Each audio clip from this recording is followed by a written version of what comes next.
Fatima! Kain na tayo? Fatima? Oh! Come here na, let's eat! Hindi ka na nag-breakfast kanina.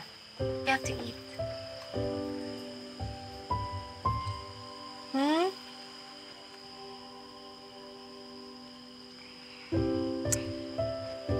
Hindi ka pwedeng hindi kumain.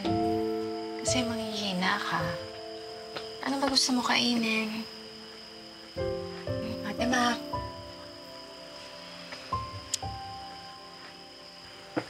Gusto mo ng minatamis na saging? What's that? Saging yun na pinakuluan sa tubig. Tapos, lalagyan mo ng syrup na gawa sa tinunaw na asukal. Masarap yun. Paborito ko yun eh, tsaka madali lang gawin. Gusto mo kang tulungan? Talaga? Tutulungan mo ako? Sige. Magugas ka muna ng kamay, ah. Tapos, i-ready ko na yung mga ingredients natin, ha?